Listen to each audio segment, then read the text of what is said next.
Netcasts you love. From people you trust. This is Twit. Bandwidth for the new screensavers is provided by CacheFly at CacheFly.com. The new Screensavers is brought to you by FreshBooks, the super simple cloud accounting and invoicing solution designed to help small business owners save time billing and get paid faster. Try it free at freshbooks.com/NSS. And by Braintree. If you're working on a mobile app and searching for a simple payment solution, check out Braintree. With one simple integration, you can offer your customers every way to pay, period. To learn more and for your first $50,000 in transactions, fee-free, go to braintreepayments.com/NSS. The best and worst of Apple's Worldwide Developers Conference. Patrick shows you how to make your Wi-Fi blazing fast, and god of all things Photoshop, Bert Monroy. Live from the Twit Brick House in beautiful downtown Petaluma, it's the new Screensavers! Woo!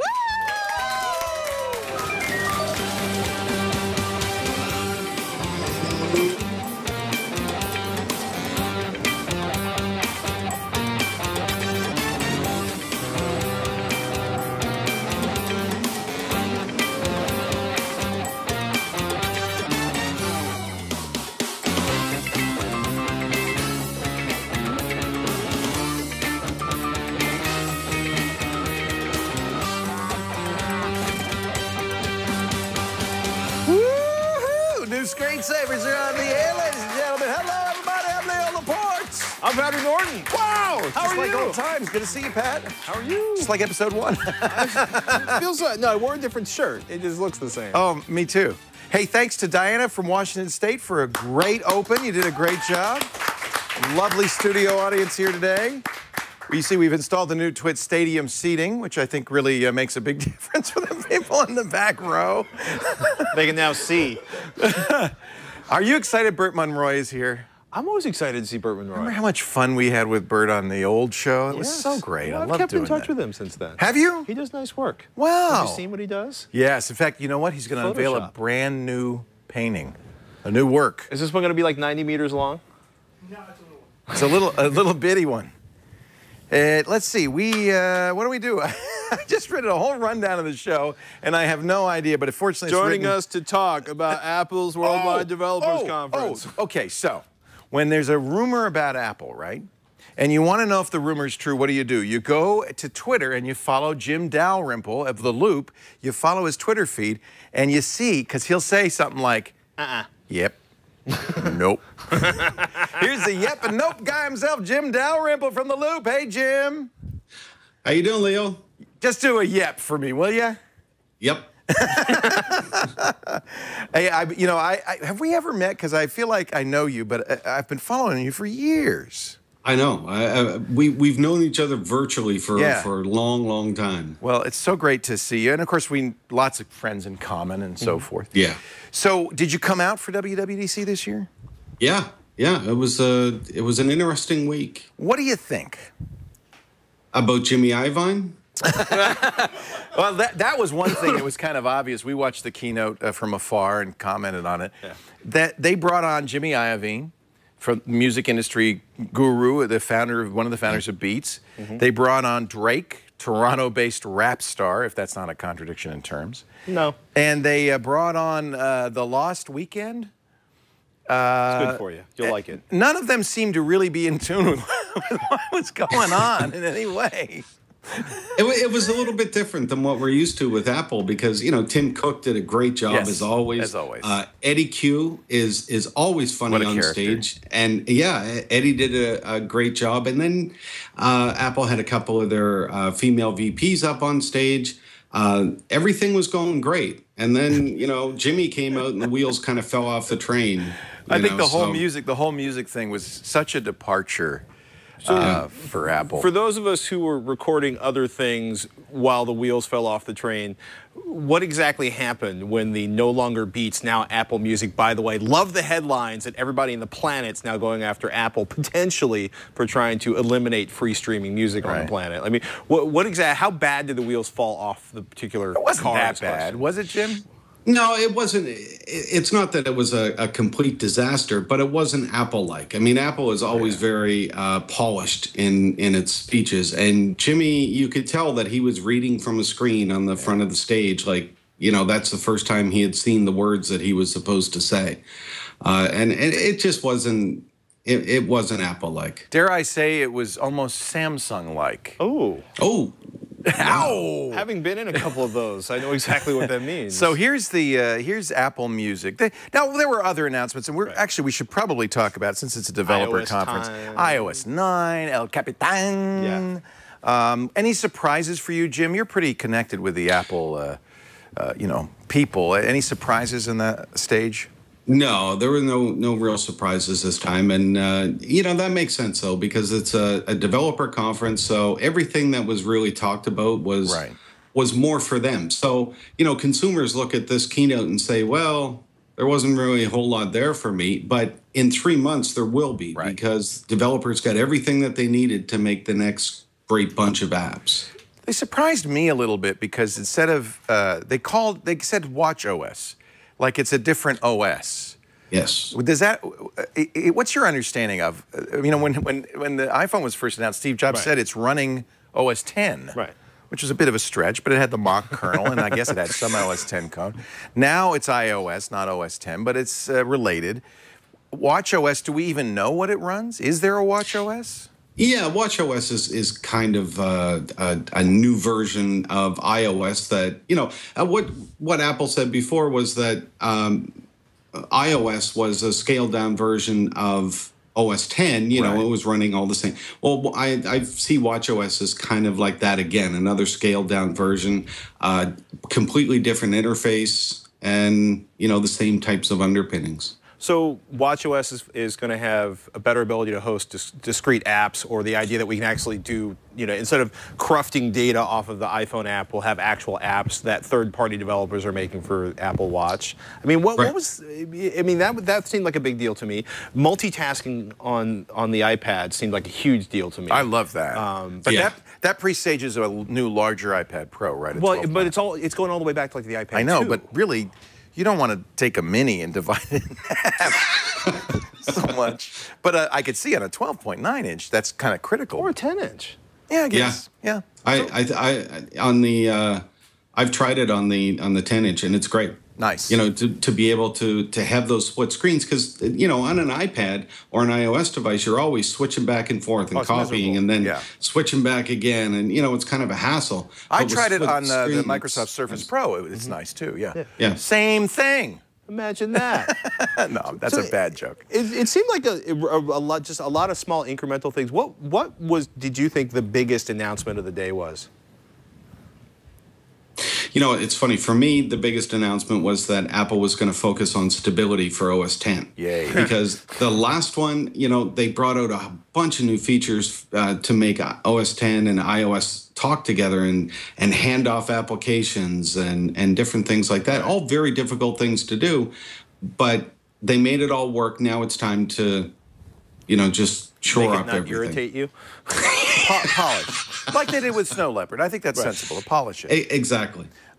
Here's something that I did not read. It was not on the keynote, but found out from Aaron Hillegas of Big Nerd Ranch that going forward, once El Capitan comes out, I'm not sure, maybe once iOS 9 comes out, going forward, when you submit an app to the App Store, you will have to provide not only the native binary, but a bytecode that could run on other platforms. Did you hear about that, Jim? I didn't hear about that. I thought that was kind of an interesting announcement. It's going to be a requirement, and what it tells me is that Apple's looking at porting to other processors.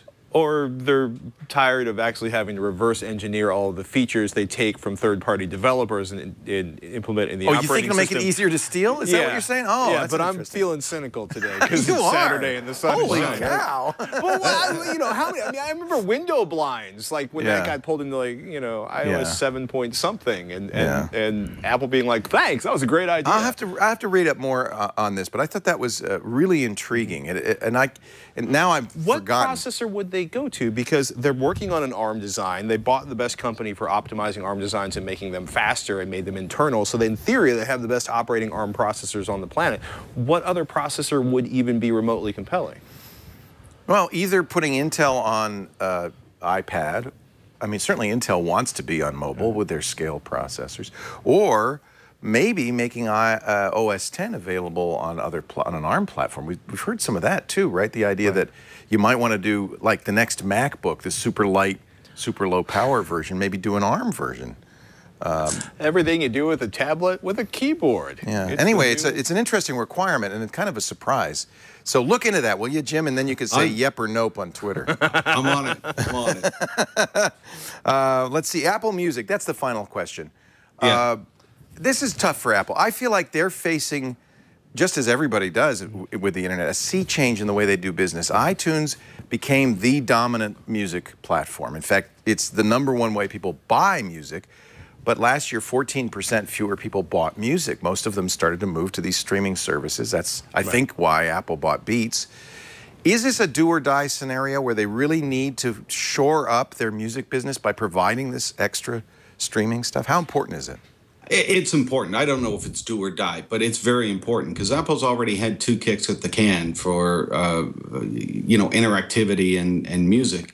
They had Ping. They had they had iTunes Radio. Right. And now this. I think what Apple is hoping is that by mixing some of what Beats has and Apple's polish and, obviously the millions and hundreds of millions of customers that Apple has, that this music service will work. Tough road to hoe. I mean, there's a lot of competition. Yeah, from what I've seen of Apple Music, it's certainly more compelling than what iTunes Radio or Ping was. Right. That's not saying much. I understand. I get it. But they're further ahead than what they were before. But yeah, I mean, people aren't buying music as much. Spotify is big. Pandora. And Spotify, there's a lot of. I'm sorry. I was going to say, and Spotify just raised $500 million. Yeah. They announced 75 million subscribers, 25 million paid subscribers. Pandora is over 100 million subscribers. Right. Beats, before Apple bought it, was 110,000. Yeah. So they've really got some growth to do. But you're right, Apple, by giving away 3 months, by using the fact that it's on every iOS device, and by buying a lot of ads. Although the ads I've seen so far in the NBA playoffs, if you're not in the know, you might not know that that's something new from Apple. Apple Music, yeah, I like Apple Music. What's new about that? Right. As a musician, I know you're a fan of music and you're a musician, you really care. Yep. How do you feel as a musician about this? Well, it's tough because you hear people, musicians in streaming downloads don't get paid a whole lot. And I know a lot of musicians, a lot of professionals, they need to make money, but there's conflicting reports on how much they get paid, so it's really hard to know. Yeah. I'm all for anything that will help musicians get their music out there and let people listen to it, and I think most musicians are. One thing I liked, Apple did say, independent musicians will have access to Apple Music, and that's very good news. I'm glad they're doing that. Yes. Yeah. Jim Dalrymple, you're the best. The Loop is the place to go if you want to get insight into what's going on in the Apple world. loopinsight.com. He's the editor-in-chief. Would you please come on Mac Break Weekly sometime? I'd love to, anytime. All right. I will have my people call your people. Set my people free. Thank you, Jim. Jim Dalrymple of Loop Insight. One other story, I wanted to get your comment. Uh-oh. Dick Costolo, CEO of Twitter. Have you ever met Dick? No. Me neither, but he's supposed to be great. Like, he was a comic, funny. I know everybody who worked at Twitter loved him. You know who didn't love him? The investors. I was going to say Wall Street. Yeah. And it's a shame because it's so funny. Wall Street reacted to his departure. He's going to leave at the end of the month, and they're going to look for a new CEO. Wall Street, the stock went way up as soon as he announced that. Next day, went right back down. That's Wall Street. They're very fickle. Yes. It's horrible to run. It's horrible to run a company at the whim of analysts because most analysts don't know what they're talking about in many cases. Some do, but a lot of analysts don't know what they're talking about. Most major institutional investors just want more money. They want more money on a quarterly basis.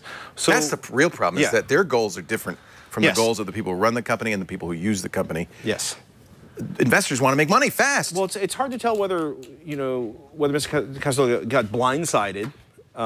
Because everything, and it's kind of funny that some of those classic things, he's coming back, and everything I'm doing is staying the course. Jack Dorsey's coming back. Jack Dorsey's coming back. One of Jack the Dorsey's founders. letter was like, I love you're at the right place, you're doing the right things, I love what we're doing, but, I'll be here to smooth the transition and finding the new CEO that we can all be proud of. This is why you don't want to be a public company, because Twitter has had to fire scapegoats, sacrificial lambs, every quarter. Oh, we're going to fire that person. But finally, they got to Dick, and they had to fire the CEO. The board had to fire the CEO. I think that's what happened. And it's all because Twitter couldn't maintain the torrid, rapid growth that Wall Street wanted. Well, but that's what's wrong with Twitter in some respects, is that they didn't keep spammers out, they didn't keep trolls out, because they wanted everybody to sign up. They wanted you to have 30 accounts. They'd be fine with that because it made Wall Street happy, and that's not good for people like you and me who use Twitter. Yeah, or people who want to advertise on Twitter or take Twitter seriously as a place to spend money. And also, I don't really think Twitter has actually kind of figured out their business model. Well, yet. that's part of the problem. And that is a big part of the, you have, a ridiculous amount of investment, a ridiculous valuation. You almost can never make enough money to satisfy those people, right? Well, to some degree, once all the VC's been paid out and the founders have been paid out, then it comes down to making Wall Street happy, which is an even bigger nightmare. But it's tough. Dorsey's obviously a smart guy, but Twitter needs to have a business model. They need to make money. Well, it'll be interesting to watch. Twitter is, I have mixed feelings, as you know, about Twitter. I've quit it a couple of times. On the one hand, it drives me crazy because their name is a lot like our name, Twit. And I have to explain to people, no, we came before Twitter. They took our name, not the other way around. I also have to fight off trolls. There's a lot of junk noise on Twitter. And yet at the same time, it's kind of amazing. Yes. It is. You're going to have a dialogue with 70,000 people simultaneously. It's a communication system that's phenomenal. Here's my Twitter account if you want to troll me. At Leo Laporte. And yours? At Patrick Norton. It's a good one. It's easy to remember. Yeah. Well, you get in early enough, you get the name you want instead of Aspartame 747. That's a terrible name. I've been following him for years. Never says anything. Hey, are you ready for a help me? Oh, sure. Let's take a question. Help me! Jeremy's on the line, Springfield, Florida. Hi, Jeremy. Hey, Pat and Leo. Nice to see you. How's it going? Love the EFF Good. T-shirt. Are you a supporter? Yes, sir. As am I. If you get really lucky, if you're going through the airport wearing an EFF hat, once in a while, TSA will wave you through because they think you're from FBI. I had that happen. Hats are. It's a good idea. Alex Lindsay always wears, he has an FBI patch he puts on his backpack when he goes to the airport, hoping the fact that he has 800 pounds of lithium-ion batteries in that backpack will just go unnoticed. He says it works. It does. Well, being clean shaven. Yeah, yeah. Jeremy, what can we do to help you? So I have an interesting question. I have two routers. Yes. The first one connected to my cable modem.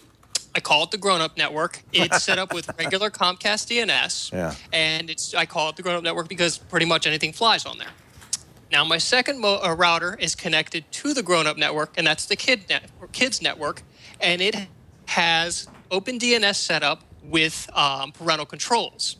Since Comcast had their little problem with DNS earlier this month, I kind of want to move the grown-up network to OpenDNS. But the problem is, if I do that, I get parental controls on the grown-up network. So I was curious what you guys think. This was a good tip from Father Robert last week on the screensavers. And I am one of the Comcast customers who had this problem. It was down a couple of weeks ago. Right. Lisa's saying, this network sucks. You can't. Right. I said, and I unplugged the routers and ran around and finally found out it wasn't us. It was Comcast, and it wasn't even just Comcast, it was their DNS server. So, of course, I immediately put us on OpenDNS, which is my favorite. But as Robert pointed out, you don't have to use OpenDNS for the grown-up network. You could use other DNS servers. Google DNS is another one to go with. Google's great. Verizon sometimes people like to use. It's funny. There's tools you can use to test. First of all, you can basically Google. Steve Gibson has one. Steve Gibson has ones that you use to test your DNS and basically figure out what's giving you the fastest results, what's working the best based on your location and your ISP. If you go to, this is Steve Gibson's domain name speed benchmark. This is what I would do first. Yes. Is run this. It's at grc.com/DNS/benchmark. And the idea is he goes out and tests a lot of the common ones like Google and OpenDNS. He tests Verizon and sees which ones have the best response time for where you are, because it is I think it's very specific to where you are. So the reason you want fast DNS response time, we learned this as Comcast customers, if the DNS server is slow, everything is slow. Because most of the time, your computer doesn't know what you mean when you type, you know, screensavers.com. By the way, don't go there. And I don't know what it is. I just don't want you to go there. It has to look up that number, and the computer doesn't usually know that number unless it's in the cache. Most of the time, it asks the ISP. If the ISP's DNS server is flapping, it's gonna slow you down. So this is free. Steve makes it free. It's tiny because he writes it in assembly language because he's just that kind of guy. I would go to grc.com/DNS/benchmark. What do you use at home, Patrick? You know, I rotate back and forth between sticking with Comcast because it's usually the fastest for us. Yeah, it's the local server, or going right? with OpenDNS. Yeah. I mean, it's really funny because, like, you know, I joked before, like, get rid of the kids, or make the kids use the internet in a public room in the house, which is just a pain once they get to a certain age. But you probably are going to have to use something like Google's DNS or another non-open DNS, and then route through that to the kids router, because otherwise I don't think, unless you could create a second open DNS account that doesn't have the parental restrictions for the main router. But the way they sweep your IP address, I think as soon as you have a subset of open DNS inside of your router, as soon as it does the IP lookup, it's going to filter everything going to the main router. So I think you need to put something other than OpenDNS on the adult router, and then leave the configuration for the OpenDNS for the kids router. Some routers, I did this with my Apple routers, have an access control list capability in which you can enter the kids' MAC addresses and say, don't let them use the internet at night, and don't let them go to bad sites and stuff, and then let mom and dad stay up late. And the problem is you don't want to have to manually configure every naughty website on the internet for each of your children's MAC addresses. It's the worst. It takes a long time. There's a lot of naughty on the internet. So I'm just seeing. I got it running. The DNS benchmark running right here. What are you finding? I'm seeing level 3 as being pretty good here. That's 4.2.2.1, 2, 3, 4, 5, 6. Google Public is 8.8.4.4. That's doing pretty well too. So this is nice, isn't it? I mean, it gives you a broad variety of choices, all of which you know, Steve's put in there and has given you an idea at least of how fast it's operating. So what do you like? What do you say there? Is it level? Can I use level 3's DNS? I guess I can. In theory. Yeah, public DNS server. Yeah. So that's there's a lot to do, but you're doing the right thing, I think, and I love. Two things. Of course, I want to filter the internet for when the kids were little. But more importantly, after 10 o'clock, go to bed. Go to bed. Yep. And it's really nice to say, in fact, I love it because about 9:59, I go, okay, wait for it. Dad! The internet's down! I know, go to bed! Yeah, my kids. Your kids aren't old enough yet. No, but my son will sit in his bedroom with the light on and read a book until midnight. Good for him. Let him do that. On one hand, yes. On the other hand, you haven't dealt with him at 6 o'clock in the morning the next day. Yeah. There's a lot of surly what does he read? Oh, everything. He's not a teenager. I hate to tell you. I know that, but he has all of the makings of an angry little emo teenager at 7. How old are your kids, Jeremy? They're 6, 9, and 11. Oh, boy. You're having fun. I see you're hiding in your man cave right now. Exactly. That's the only real solution to that, you know. A man cave with a lockable door. Yeah. Have you met my kids? One of them already knows how to pick locks. Jeremy, great to talk to you. I hope that helps a little bit.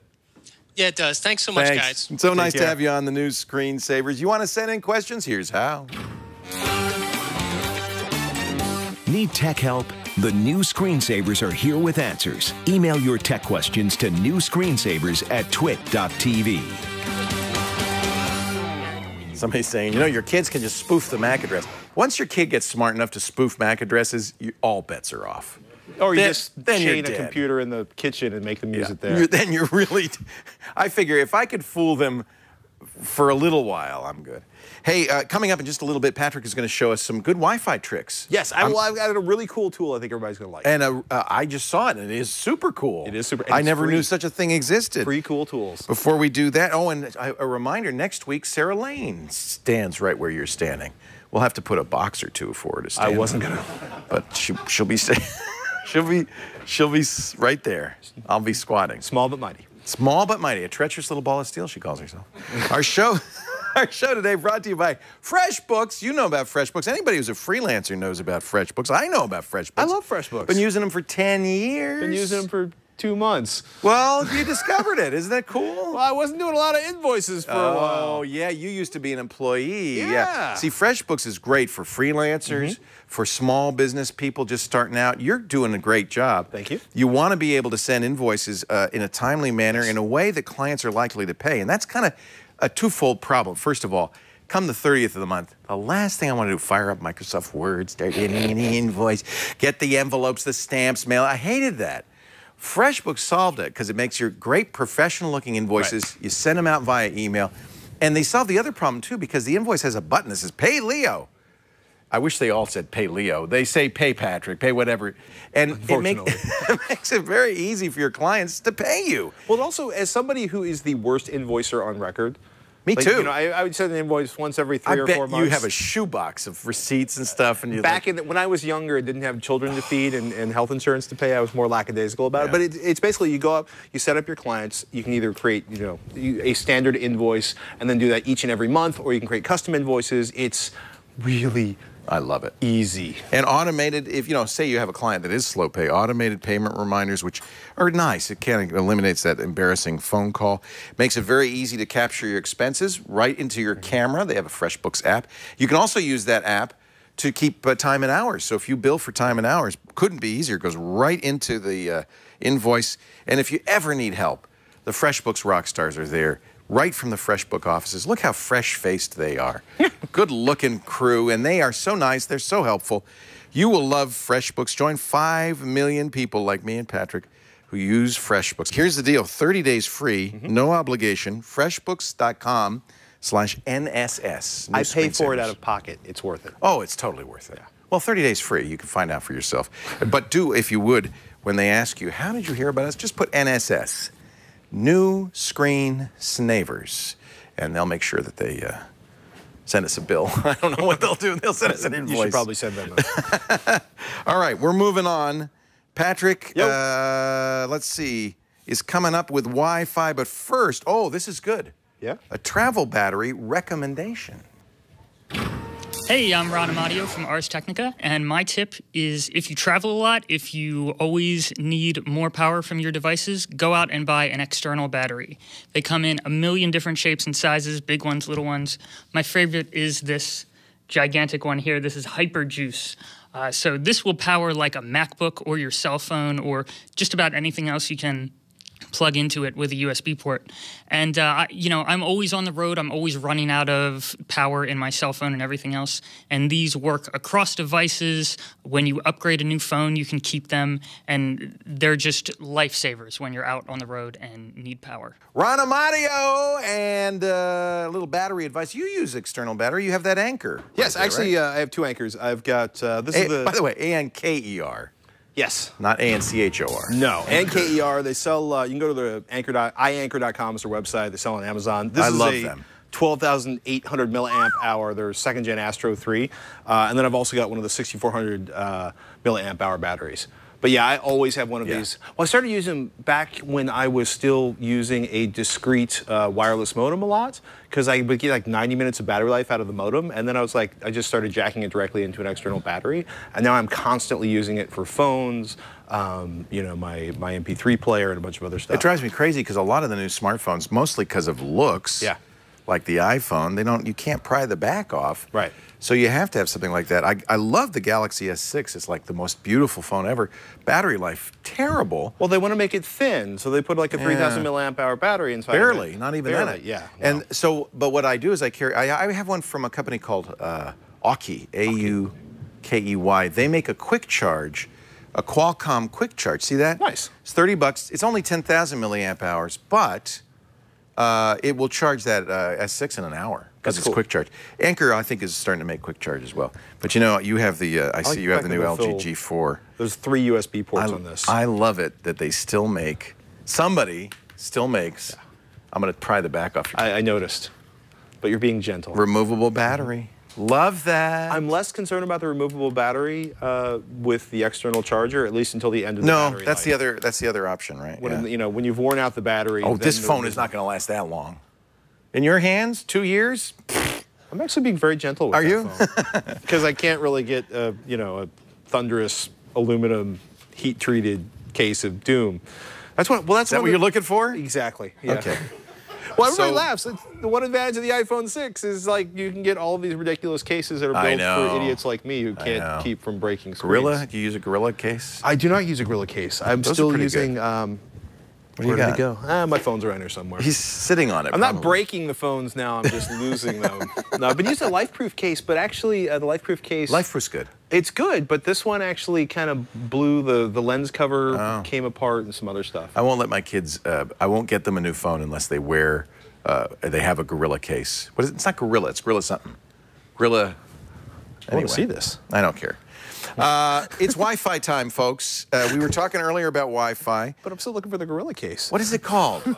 Gorilla Box. Thank you. Gorilla Box. Those things are mil-spec. Those things you could. In fact, we did, didn't we? We dropped. Lisa and I dropped our phones off the roof here, and I think they survived. One didn't. There you go. Is it? No, Yes, that's OtterBox. That's the one we dropped off the roof. Was the OtterBox. Oh yeah, OtterBox. I love the Defenders. OtterBox. So there's a number. of good OtterBox ones. bought LifeProof. Oh, so it's all OtterBox now. Yeah, they're good. So, last caller wanted to get his Wi-Fi locked down, but I have another problem. My Wi-Fi sucks. I want Wi-Fi to work. I've gotten to the point now where Lisa and I are talking about having somebody come in and hardwire our rooms because we just cannot get Wi-Fi to work. Well, it's funny you should mention that, Leo. One of the questions we had on the first episode was like, I'm having difficulties with, and Wi-Fi. It's terrible. Okay. Wi-Fi, I actually hardwire large parts of my house. It's something Robert Heron and I talk about a lot because we're like, hey, if you can run Ethernet to your Apple TV, to your Roku box, to your Windows Media, Center, to anything, run Ethernet to it because you're just not going to have problems. Right? It works and it's faster, of course, than Wi-Fi.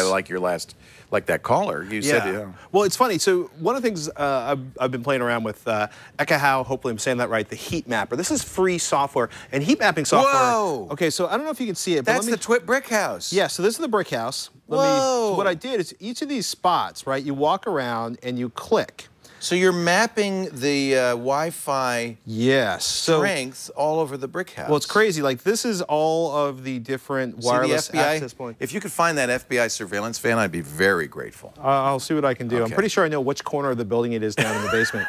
I'm just saying. Because They're in the building? Oh, yeah.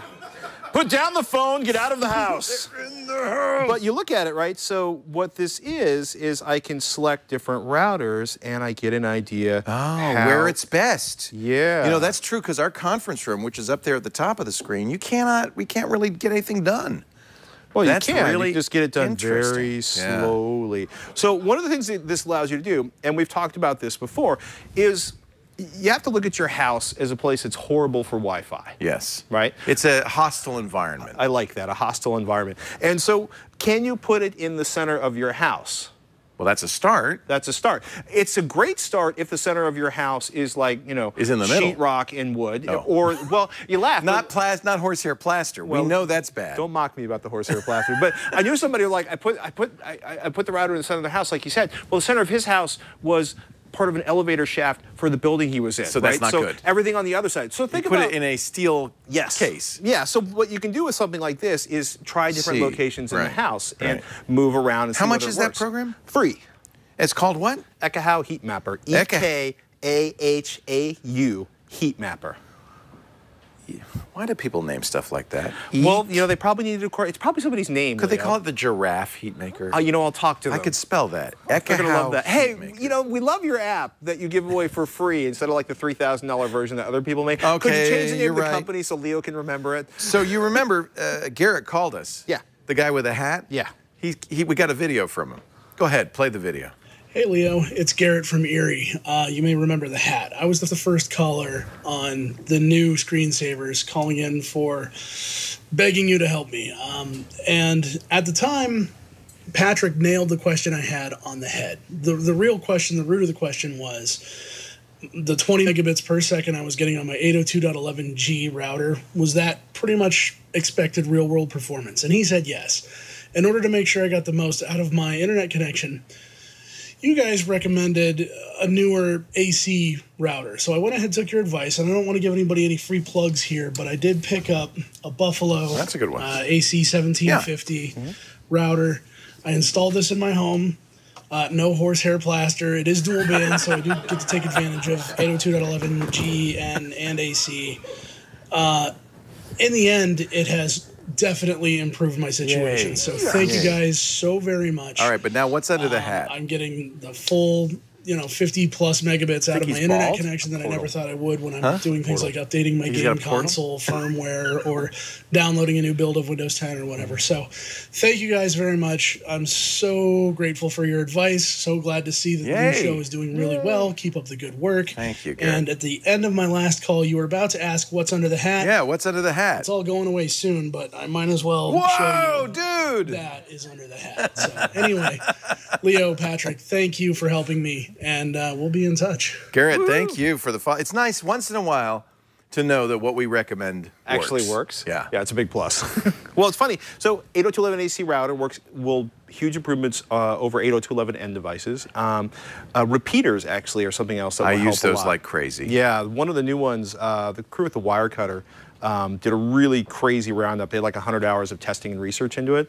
And they recommended, have you seen the new Netgear one? It's crazy. It's the fully spaceship. So, well, usually like you look at them and it's like, oh, it's Netgear, it's TP-Link. And these actually work pretty well in most people's situations. Oh, it plugs into the wall like that. Yeah. That's kind of nice. Well, Netgear just went full hog. And that's about $110 but that looks or $100. like a full-size regular Wi-Fi router, not like a... Well, they're taking Wi-Fi extension really seriously. Yeah. In long distances, it was the best extender of any we tested in the 3 different operational modes, tailored its performance to fit your need. The problem is I have an Apple Airport Extreme as the base station. You probably don't want to mix and match manufacturers, It seems to work better than you'd think. Back in the day, it used to be really fraught. You really wanted the chipsets at least to match. Yes. Right? At this point, everything. All right, I'll buy it and I'll let you know because I'm dying. Or try a couple of the $30 ones. I have an Airport Extreme, the old Airport Extreme, an Airport Express. Those spread all over the house. Powerline. If you're in a house that doesn't have peculiar wiring, Powerline extensions are pretty fantastic. Yeah. So that takes advantage of all of the electrical outlets in your house. Now, as long as they're on the same circuit, everything will work. And you found that works pretty well. A lot of people have had tremendous success with them. We're going to get the guy to come out, and he's going to put a hole in every wall, and he's going to put an Ethernet jack in every wall. But then we'll probably put a Wi-Fi router on each of those. Does that have to have a different name? That's a whole other segment. And by the way, I'll give you a tip. Let's not go there. I'll give you a tip. And I'm sure that Garrett experienced this. We mentioned this. 2.4 gigahertz is very crowded. So sometimes being able to use a dual band router, a 5.0 router, really makes a big difference. What I found is our Sonos system, and we have like Sonos is everywhere in every room. That is at 2.4 gigahertz, and that was clobbering that frequency. So by moving to 5, we did get some big improvement. Well, I don't know if we can get a shot of this, I use that. I love that program. So tools like this used to be available for iOS, and then Apple locked down access. This is Wi-Fi Analyzer. It's free. This is an Android phone. This LG G4. There's nothing good on iOS because Apple doesn't let you access that. Yeah, they used to, and then they shut it down. But what's awesome about this is telling you all of the different access points. Yeah, all the channels. And then, look at the dog pile on 6. That's where most routers are set natively. And I'm counting 1, 2, 3, 4, 5, 6, 7, at least 7, maybe 9. And you can go through and do a time graph and get an idea. This is definitely a hostile environment. Holy cow. But it's interesting. You can take a look at it and figure out what's going on in terms of how crowded, like what would be the best channel to move. You might want to choose. By the way, it looks like there's maybe 11 or even 14 channels if you're in Canada. There really are just 3. Yeah. Because there's spread. So as you saw with the graph, that's really 3 channels. Yeah. That's 1, not 11 6, channels. and 11. Yeah. And because it uses kind of channels on either side of it. So you want to pick 1, 6, or 11. Do you think the routers are pretty good, though? Routers are so much better. Yeah, I think they're better. Especially That's a great free program. With 802.11ac, it's amazing what a difference it does with the beamforming. You know, then you, of course, have to have 802.11ac at your, you know, desktop or your other devices, but we Sorry, can I'm solve in your that shot. problem. It's okay. I like to just get my nose in there if I can. It's very Hitchcock.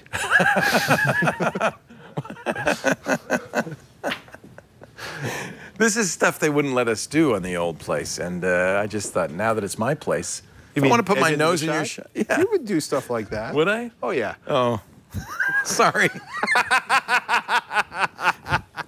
All right, thank you, Patrick Norton. Our next Help Me caller comes from Australia and wants options for a travel laptop, a little bitty baby that can still edit video. Oh, boy. And I'm so glad to welcome Bert Monroy back, our favorite Photoshop guru. He has a new painting. But first, here's Megan Maroney with a Kickstarter tip. Hi, I am Megan Maroney. Leo recently scolded me for being a Kickstarter Pollyanna, warning me that just because you back a project doesn't mean you'll ever see the product or get your money back. So I did some research, and he's right. Again. But does that mean you have to avoid crowdsourcing projects altogether? No. Here are a few quick tips for backing better projects. 1, look at the comments. That's the first place you'll find out if the project is a scam or unlikely to ever become a reality. Pay special attention to how the creator responds to those comments. 2, check the fine print. Read the entire product description and pay special attention to the risks and challenges section. 3, do outside research to find out if the creator has a history of finishing what she starts. Google them, check their LinkedIn page, contact them directly. Reddit, the crown prince of crowdsourcing information, has a pretty strong community of people who can guide you to the right projects and help you avoid the scammers. I was just looking, because I like to do this every few months and see how much you have floating.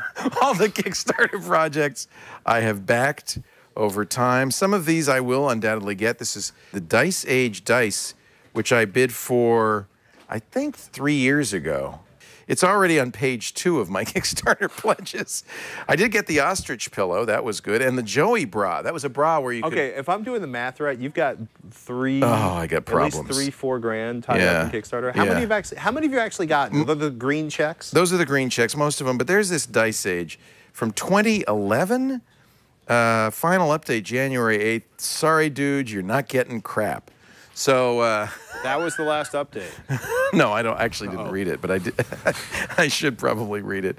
Maybe Add it was note a to self. Personal apology. It was only $100 bucks. Jeez. But this was good. The first sexy and comfortable brocketed bra, but it didn't fit. So, but that's not their fault. That's not their fault. See, I'm doing like the $9 chip PC. I did that. Yeah. That's a good one. Yeah. I'm sure I'll get that one. Our show today brought to you by somebody who's definitely going to pay off for you and yours in the future, Braintree Payments. We love Braintree Payments. If you're a mobile app developer, you know that your users want it to be easy. Uber discovered that. Why do you think Uber's so big? Because you get in the car, you ride around, you get out of the car, done. They use Braintree Payments. The Braintree Payments one-touch solution is so cool. I want you to check it out at braintreepayments.com/NSS. They accept everything. PayPal. They accept credit cards. They accept Venmo. They even accept Bitcoin. And Apple Pay, of course, they accept that. That's why GitHub uses it. In fact, GitHub's used it from day one. What you know is if you're a developer and GitHub uses something, you know, okay, that's good. StubHub and GitHub, Uber and Lyft, Hotels Tonight and Airbnb, they all use Braintree Payments. You want to try it? Go to braintreepayments.com/NSS. Use their sandbox. You can see how it is. You can play with it. You can try it, how your app will look with it. They have great support, too. It works with all the standard mobile languages, all the web languages. 10 lines of code. 10 lines of code. 10 lines of code. Why do I have the feeling you and I have the same advertisers in our shows? Once in a while.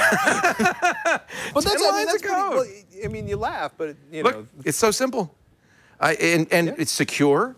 Developers want to, your customers want that. I mean, 70% of purchases end at the shopping cart because the customer gets there and they go, oh, I don't know, this doesn't look kosher.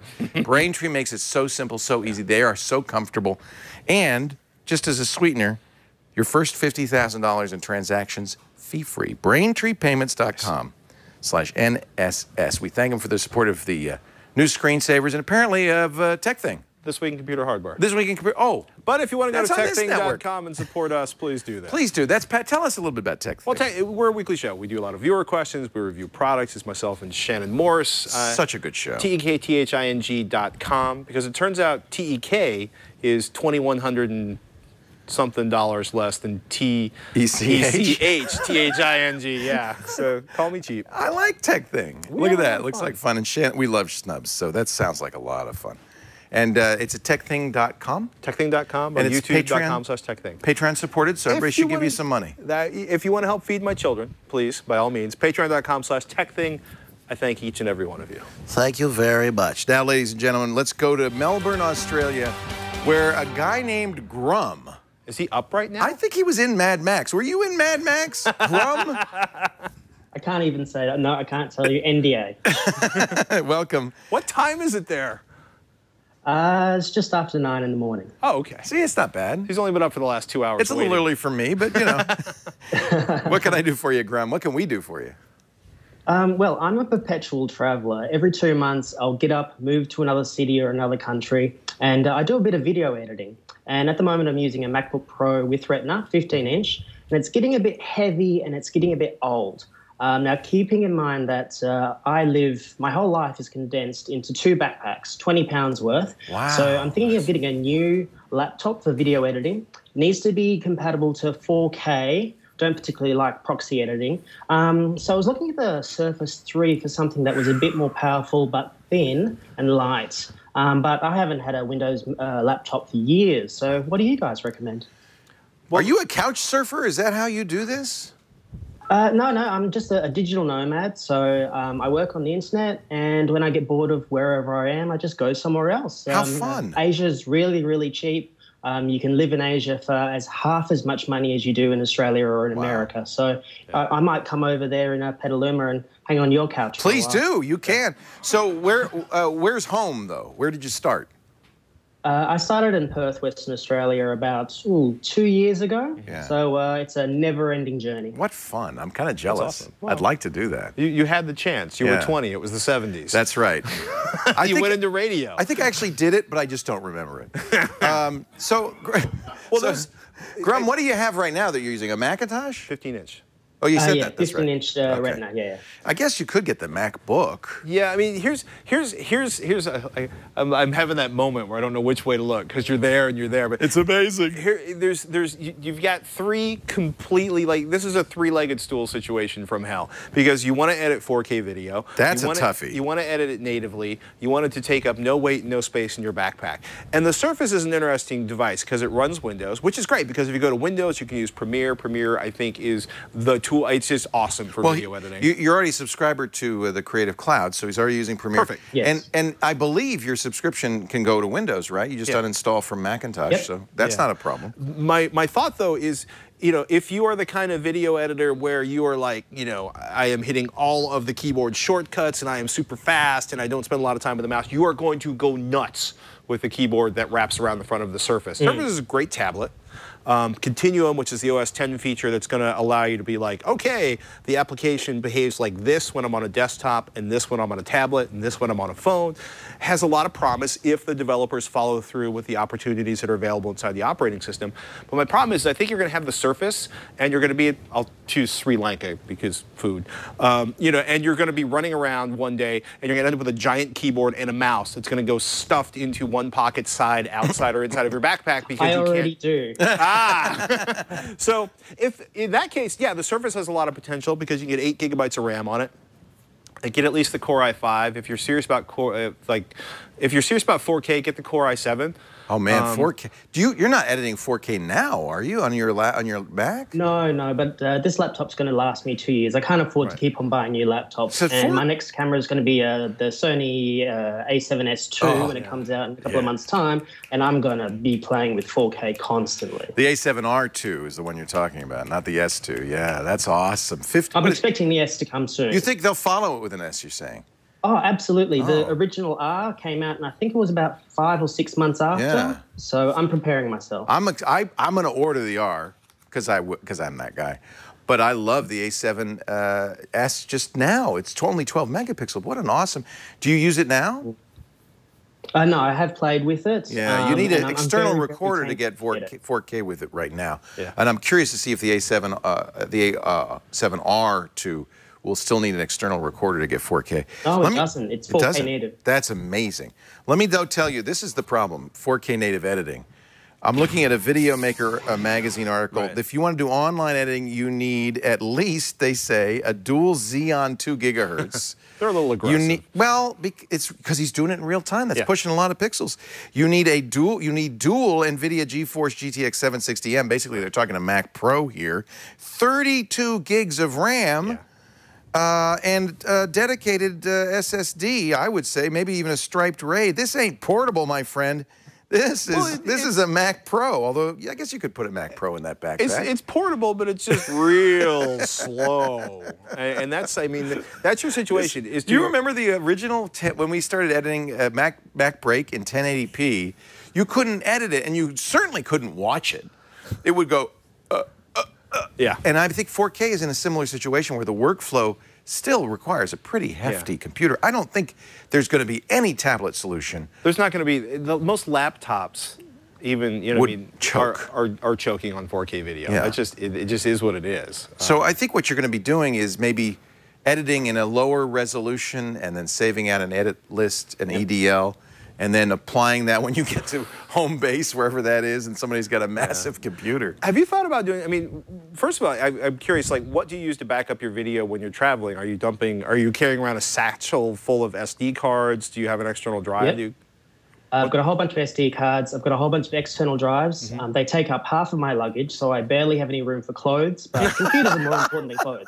I think you need a few smaller, bigger drives, but because what I wonder maybe is if you've already got the storage, maybe you should dump the 4K to storage and start doing something silly like using iMovie on an iPad to edit, and then you can play around with stuff and get the idea of what you want to do, and then when you get back to the mothership, if you can have a mothership, and that's a question, like, do you have a place where you could keep a desktop that you come home to? Well, the other question. No home for me. Okay. Yeah, so he doesn't. So the other question is, if you're going to edit 4K video, you need a 4K display. Yeah. There are not many laptops that have 4K displays. One that Father Robert reviewed that I'm very excited about, the Dell XPS 15, the new one with the bezel-less display. I have the XPS 13 of this, and you probably could max this out if you were willing to spend the money. Yes, you could get more memory, get a faster processor. You're not going to put a Xeon in this, but for $2,500, let's see. I love doing the Dell configurator. They start at $2,500. Let's see how high we can get this thing. Okay, I'm not going to extend the support. Let's see. I don't want damage support. Productivity software, hell no. Security software, are you crazy? A free tablet, no. I guess there's nothing I can do. That's the way it is. How much memory is in 16 gigs in that, which is... That would be nice. It's better than nothing, and it's a beautiful display, and it is, in fact, a 4K display. So I don't want to talk to you. Go away, lady. No, I don't. Dell keeps wanting to chat with me. I don't know if you're picking up on this sort of vibe from Leo and I, is that if you want to edit skeptical. 4K, you need to probably carry around more laptop. Yeah. But these Dells are not, this is the XPS 13. You have the last year's XPS 13. I mean, these are not bad, and the 15 is, of course, going to be 15 inches. But they're thin, they're light, they're SSDs. You probably couldn't edit an hour's worth of 4K video, but you might be able to edit, what are these videos for, YouTube, or what do you do with them? They're for YouTube, but I also have clients as well who do ads and various other television broadcast stuff. So it's a bit of mix and match at the moment. So far, it hasn't been too bad with proxy video, so we'll never know what happens. I think you could do it. I bet this 15 would work. You're going to have additional helpers in the workflow because this is a tough thing to do. Gosh, you're going to get that A7S Mark II whenever it comes out. You're going to be dangerous, I'm telling you. Of course, hate to tell you, but YouTube's now doing 8K video. Are you ready for 8K? I know. Hey, it's great to talk to you, Grandma. I envy your lifestyle. I think that sounds like a lot of fun, doesn't it? Yes. Travel the world. Absolutely. When you start in Perth, you're really at the ends of the earth. So. Oh yeah, absolutely. So it's all straight ahead from here. Yeah, that's fun. Well, where's your next? Going to North Korea soon. No. North Korea? Yes. DPRK, and we're going to be going early next year. Can you call us from North Korea? Not without being arrested. Well, wow. How are you getting into North Korea? I guess you're Australian. They don't mind. How are you getting out? You go via China. It's absolutely fine for Australians. I can call, but no internet. Although someone did Periscope from North Korea the other day, which I was very, very surprised. Wow. Well, look, I would love you could be our first North Korean correspondent. So if you feel like that, let us know. Yeah.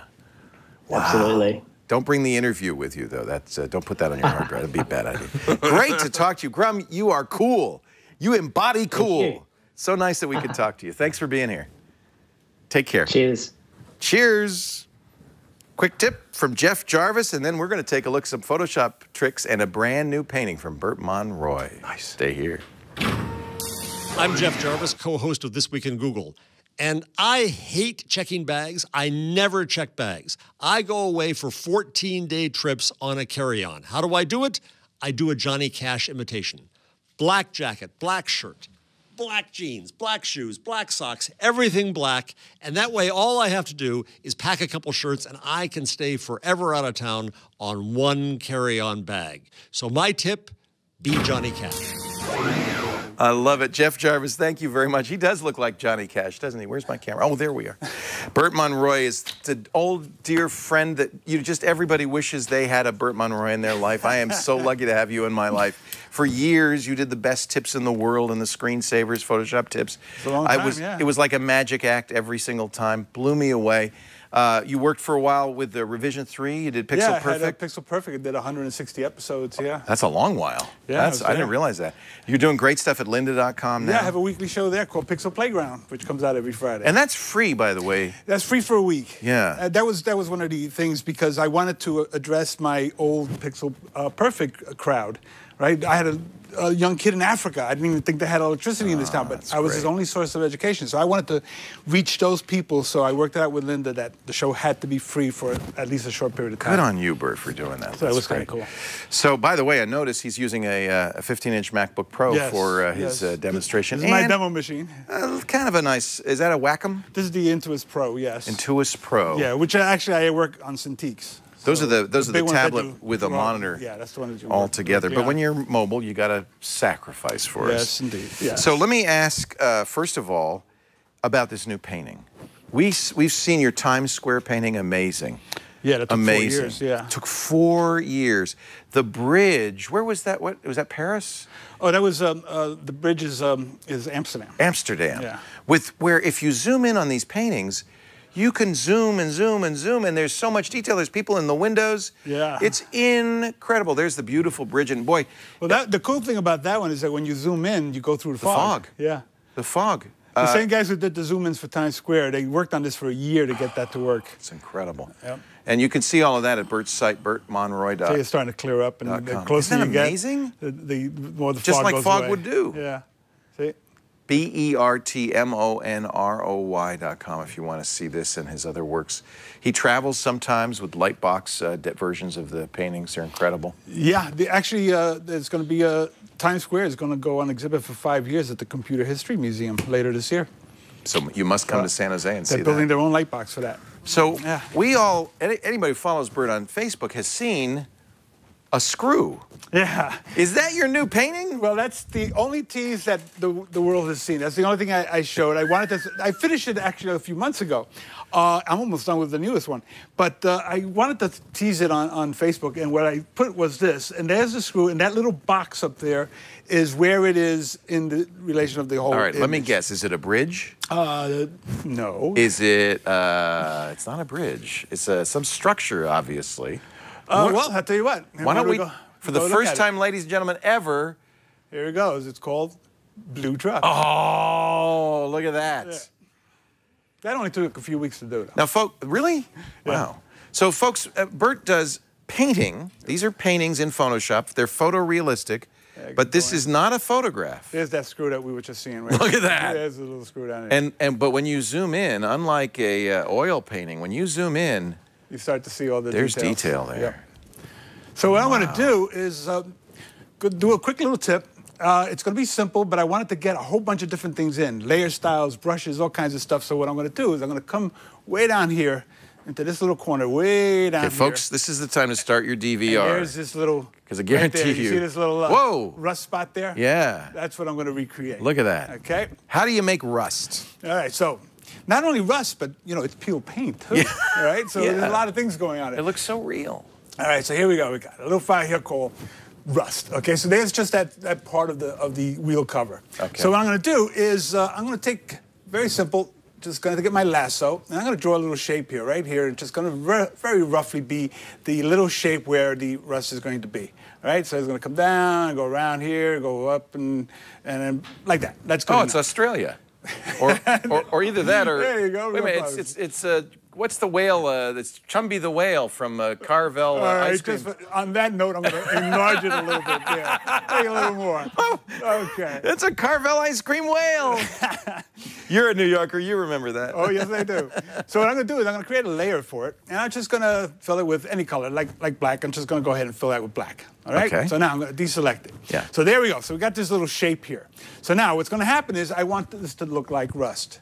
So I'm going to go in here, and I'm going to get my paintbrush. I'm going to use one of these standard brushes that come with Photoshop. So I'm going to use one of these little speckle guys, like, let's say, this guy right here, all right, which right now does this kind of a thing, just a little streak. But I'm going to go into my brush engine, where I'm going to go in there and modify it. So now, this is the thing that you contributed to Photoshop some years ago. Yes, but this was with version 7. Yeah. That's the first time this version guy came 7. out. Version I 7. remember version 7. Not CS, but version 7. So, and I gave it a little spacing. Then I'm going to go into my shape dynamics, where I'm going to vary the size of each tip, and then I'm going to change the angle. So each tip, as it lays it down, will have a different angle. They're so almost kind of rotating, like you're smooshing the brush. Yeah, see, now it's starting to get pretty random there. I love that, yeah. All right, so what I'm going to do is I'm going to go down here and say color dynamics as well. And I want it to switch between the foreground and background 100%, and no hue shift, but I do want a saturation, a little brightness shift. And this is going to make rust color? Well, here we go. I'm going to pick some colors. So I'm going to get from my foreground color, I'm going to get a nice kind of a deep brown like that. About, let's say like that. All right? And then for my background color, I'll get a kind of an orangey color. So I go in here and get something a little more. How do you know this? Is just a lot of experimentation? Just looking at things. You can tell. You look at the colors. Yeah. In fact, you know, I got here, I'll show you in a minute, I got a piece of the old set, which has some painted rust on it. Yeah. But anyway, so here we go. So now I got that. I'm going to take that layer. I'm in the layer. Let's go to that layer. I'm going to lock the transparency. So anything I do is going to happen only inside that layer. So that's a nice trick, by the way. Yes. It makes it much easier to do. So I'm going to make my brush a little bigger. Okay. And I'm going to start to paint right inside there. Oh, see? It looks like he's spray painting rust. There we go. So there's some rust. Look at right? that. So now I'm going to start, make the brush a little smaller so we can get some other little details. You want to vary the size of it. Huh? Yep. Yeah. And I'm going to give it a filter. So I'll go in there and just give it a little noise. Say add noise. Not that much, just a little bit, just to give it that extra little texture in there, about like that. That should do it. You got to be careful with that noise because it could look like a pattern. Yeah, it can get really bad. Yeah. So there we go. So we got that. So now what we're going to do is we're going to start making this look like it really is something. I'm going to add a little highlights. Because right now it looks more like Fudgy the Whale than ever before. Okay. I'm going to lighten a couple of spots. I'm going to go in there and darken a couple of spots just to start to, let's make it the right tool there, the burn tool. All right. And then I'm going to just kind of darken a few little spots so it starts to get even rustier. All right. So now I'm going to go in and double click on it to bring up a layer style.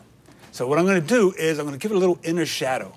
And that inner shadow, there you go, it just came up there. So I'm going to bring that distance a little more. So I get this shadow. I'm going to make it a little larger. So it all of a sudden starts to become a little hole there. Yeah. And I just noticed that on your monitor, you're seeing a little pattern going on there. Yeah, there's a little. So that's our monitor, though. That's not. That's the monitor. Oh, okay, that's interesting. All right. So on the here it doesn't look like there's any pattern. Right. So there you got this nice little shadow. So now this paint is peeling away. So what I'm going to do is I'm going to give it a little bevel and emboss as well. Oh. Now here, it automatically goes to that same light source as before, so I'm going to switch the light source so not to affect the shadow. Because it looks like it's from above right now, right? So it is right there from above. So I'm going to say turn off the global light so I can affect this one independently from the other and bring the light source down here so the light is down here now. Okay. Now, this is really the paint that's peeled away, so white isn't going to work. So I'm going to change the color of the highlight to a blue.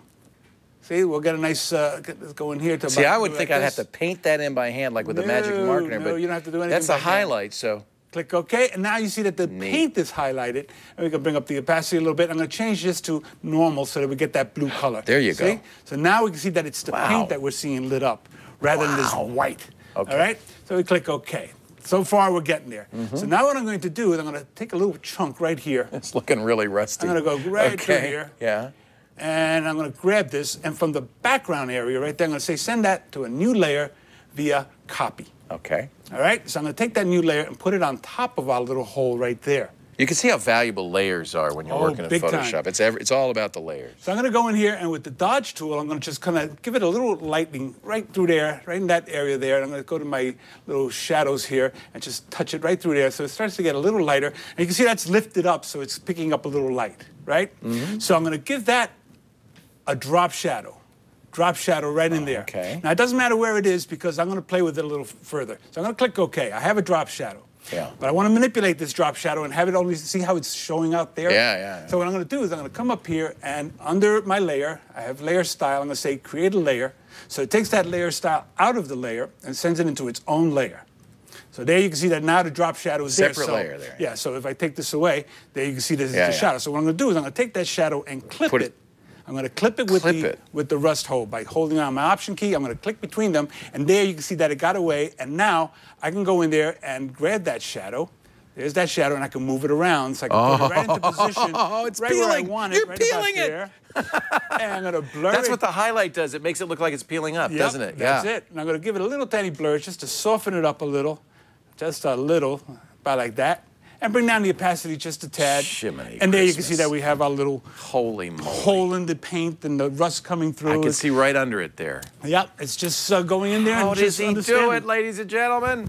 I told you should start your DVRs. Now play it back at half speed. Yep, I tried to keep it short and quick, but a lot of stuff is in there. Oh, and here's the old screensaver set.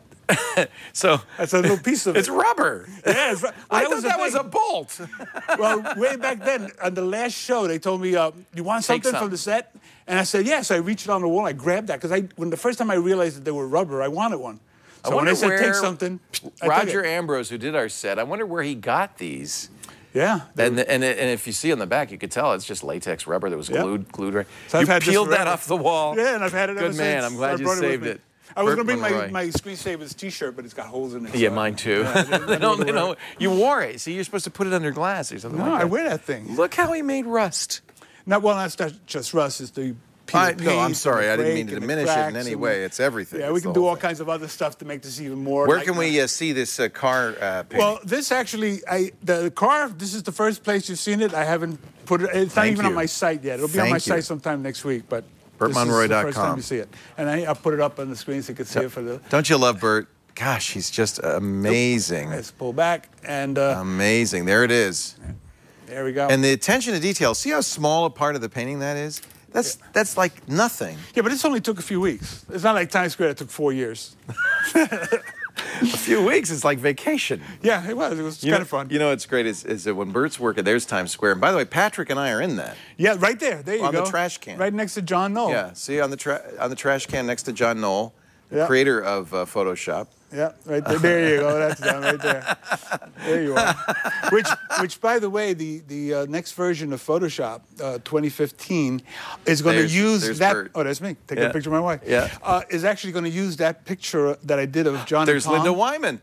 Linda Wyman, yes, is going to use that picture of John and Tom as their splash screen. Oh. So 2015 will have. Hey, that's an honor, isn't it? Yeah. Didn't you love the Photoshop 25 years ads that they did? Yes. They were so great. It was fun. With the Aerosmith song. Yep.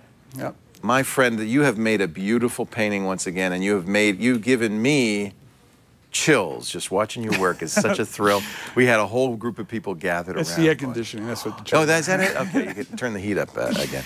Thank you so much. It's always great to see you. Would you come back? Sure. I would love to do this from time to time with you. Well, I used to do it every month for almost 4 years. Can we arrange that? Yeah. Well, all right. We'll work it out. Yep. Bert, we'll get you a travel stipend. How about that? There you go. Bert Monroy. It's a long trip from Berkeley up to Petaluma. Yeah. Great to see you, Bert. All right, man. Thanks for coming. Hey, we got more coming up, but first, let's hear this tip from Jason Calacanis. Hey, it's Jason Calacanis. I'm a serial entrepreneur, angel investor, and blogger, sometimes podcaster too. I have a great app that I love to use constantly. It's called Squarespace Note. Now, Squarespace, of course, people know them because they make the websites and host them. But Squarespace Note is like some side project they did. And all it does is when you open up the app, it shows you a blank canvas and you can type. After you type it, you flip up and when you flip up, it emails it to yourself.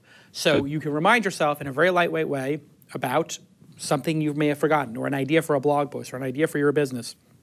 And what's particularly powerful is Siri has gotten very good at doing speech recognition. So if I'm driving in my car, I have the $15 stand, so I look like an Uber driver in my car, and I'm driving down the 101, and I click Siri, and I dictate to her something, maybe a blog post, maybe some idea I had for a business, and then I flip it up, and it's in my email.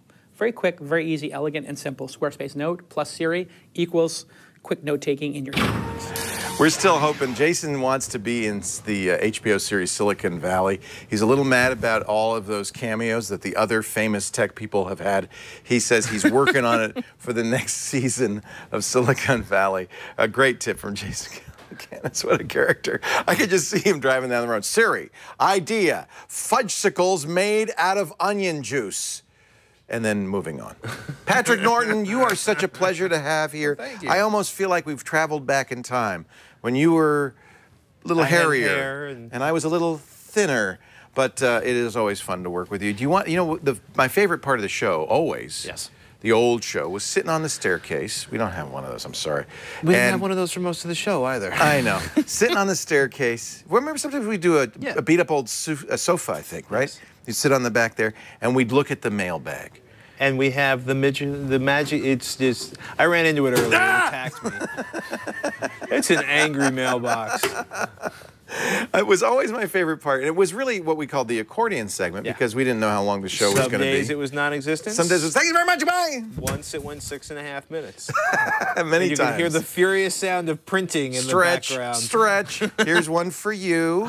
Here's one for me. And here's another one for you. Go ahead and read one of them. Hey, Leo, my day job is as a motion graphics designer for broadcast. I'd just like to suggest that the copy on the TNSS email full screens be changed from all caps. It would make it a lot easier for the viewers to read along. That's it. Just something I've been meaning to suggest for a few weeks. Ryan, we made it so. Thank you very much. It helps. You know, I have this fight with the teleprompter people. They type everything in caps. And I'd say, caps is not as legible as where you have littles and bigs and mixed up. Okay, it took me years to stop doing teleprompter in all caps. It's a very it's an old school teleprompter It's old school. tradition. Yeah. And I think it comes from the fact that in the original, in fact, I remember at the Today Show, they still had this for a long time. With a cranking? No, it was a long piece of paper. They had a special typewriter with big all caps typing. Yeah. And they'd put it on a conveyor belt and somebody would crank it and then have a camera pointed at it. And that would be the teleprompter. The guy, some old guy going, it's a union job. Don't bug me. I'm here. I'm doing it. This is it. Right here. When's lunch? Never mock the teleprompter operator. If we had teleprompters, I'd be much more careful. Although we did have the one guy who, you want to hear a good story? Yeah. I don't know if you were on set that day. The teleprompter kept starting and stopping. Yeah. The guy was reading a comic book during the segments. I think that's the guy Michael Bay had at that Samsung announcement. Do you remember that? The teleprompter was going up and down. Michael Bay finally just said, I give up, and he left. Ouch. How many times have I wanted to do that? Our question, Our question with, this is from Buzz. Hi, Buzz. With privacy and data mining concerns, what search engine and browser would you recommend these days for PC users? Thanks for all you do, Buzz. What do you worry about that? Yeah, well, it's funny. One of the programs we're working on right now is called ThreatWire. It's with the Hack5 crew, and we talk about security and privacy issues. And nothing really amps your ability to be paranoid about everything, especially on the internet, like reading the news stories 3 days a week and take a look at it. One of the nastiest things lately, and it started about a year and a half ago, was people realizing that all these really awesome Chrome extensions, Chrome in the browser, relatively good. You go into the Chrome settings. It's sandbox. Yeah, if Google knows everything you do, but what the heck, they know everything you do. Yeah, and once you give it, but you go into the advanced settings, you can start getting really granular in the level of privacy and controls. But what happened is all these really popular extensions got bought by adware companies or co-opted by people that are worse than adware companies, and they just added a few extra permissions on the next upgrade, and all of a sudden you were giving up all of your information to strangers. They were substituting content on the page. Google had approved them, but wasn't checking them. Yeah. Well, they were legit because they were telling you what they were doing in the terms of service. So Shield for Chrome's a really cool extension. Shield. Yeah, I mean, if you want to get really crazy, there's a browser called Aviator from White Hat Security Labs, which is designed by a bunch of hackers. It was their in-house browser because there's nothing more embarrassing as a security firm than to, you know, get nailed with a spear phishing operation or have something just go hairy, and then people be like, you guys are the security consultants, and you guys clicked on a thing, and so what they did was set up. I've never heard of this. Is it based on Firefox? I don't know what it's based on, but the idea is that it has sort of all of the security options built in on that one, and it's an open source project now. Nice. So that would be one. You know, mostly it's about being really careful about where you browse, turning on all the security, turning off all of the privacy options, all the privacy you don't want to share. I don't really think there is a particularly, you know, I mean, Aviator is an interesting example, but most of the time you just have to be very, very on top of what you do with your browser. Do you use DuckDuckGo instead of Google to protect your privacy? No, because I haven't given up on my privacy, but at this point, Google's algorithms are so good, or my ability to enter information into Google search bar, you know, I can, you know, if I'm that paranoid about a Google search, I'll throw it at a Tor server. And if the NSA is after me, then... DuckDuckGo does use other search engines. They claim they're doing their own search index. That's hard to do. I don't know how far along they are with that. But at least they don't save the log. They don't keep track of your IP address, things like that. So if you're really worried, I don't worry. I use Google. I want Google Now to be smarter. I use Gmail. I want Google Now and other Google services to know more about me, not less. And, you know, if you're really worried about privacy, your internet service provider knows more about you than Google does. They see every bit of traffic. Yes, and they sit on it for X number of days. And they're saving it, just in case. A couple of good news stories this week. First, Microsoft decided that the Ask toolbar was malware, and Microsoft Security Essentials will now flag it and remove it. Hallelujah. That's got to be bad news for Ask, but it's good news for users. And then you saw this break-in of the Office, what is the OPM, the Office of Personnel Management. Essentially. This is, of course, the group in the federal government that keeps track of everybody who's ever worked for or contracted to the federal government. Unfortunately, this database they broke into also had all the security clearance information. So that means not just your information, but everybody who was interviewed in the process of getting your clearance, which is an extraordinarily wide net. The funniest thing is the OPM had a security program called Einstein running. Einstein didn't see the break-in, which happened last December. You know how they found out? A security company was doing a sales presentation at the OPM, and they said, oh, you might want to check this out. That's a good sales pitch. I hope they bought the program and fired Einstein. Leo, this is from Big Don in the chat room. Hey, Don, I was watching your Burning Steel Wool segment. That was fun last week. Have you ever done that? It was fun. You've done it with thermite, though. That's a different thing. And it reminded me of something I did when I was young. When I was about 12, I used steel wool to light fuses on firecrackers. Nice. I built a bridge out of toothpicks, placed firecrackers on it, put steel wool on the fuses, attached wires from my model train set, the transformer, I guess, right, to the steel wool. That way I was able to set off firecrackers from a distance. It worked great. I'm a year older than you, so I'm sure the statute of limitations has run out. As long as you didn't. That was fun. You got to try that. I look like an idiot. I think you're having fun. But see, the picture came out good. Wow. Yeah, that was from last week. You can see that on the last The best week. part is your face in the middle where you're like, well, they told me, don't you move, just move the fire. That one's bad because the fire fell off and somebody hit somebody. Yeah. Sorry. Sorry. Didn't mean to do that. I'm sorry. It's going to leave a mark. Do you often light people on fire? Will you come back soon? Absolutely. It's not the same without you. Patrick Norton, techthing.com. techthing.com. And there's a link there to your Patreon. There's a link there to our Patreon, or just go to patreon.com/techthing, and people should throw money at you. People should throw money at Patreon. Patreon is really great, and it's extraordinary. Jack Conte, who is of Pomplamoose, who created it, has done, I think, the world a great favor because so many great creators like you can find a way to do what you want to do. It's been amazing, and it's exciting. It's really, yeah, and of course you've started a business or two. No, just the one. And believe me, I'm never doing it again. Yeah, you did all right on this one. Patrick Norton, great to see you. Thank you all for joining us. We do the new Screensavers right after the radio show Saturday afternoons. By the time we come back, our new website, I say this every week, by the time we come back, our new website should be launched, and the schedule actually works on that one. So you can always check the schedule to make sure you're seeing us right about 3 p.m. Pacific, 6 p.m. Eastern time. I joke about exciting times, but I'm working in the process of migrating a website, and it's just like pulling teeth yourself, sober. We'll probably, I'm thinking do a segment next week on the new Screensavers about the new website and give you a little tour of it and stuff. So I like that you're actually putting it in the rundown, therefore it has to be finished. Yeah, I'm going to tell the developers that. It's in the rundown. Yeah, right, Leo. See ya. Anyway, thank you, Patrick. Thank you, everybody. Thank you to our great studio audience. If you want to be here, you can. Just email tickets@twit.tv. And then when I say thanks for joining us on the new Screensavers, you can go... Tanya, cheer! Tanya!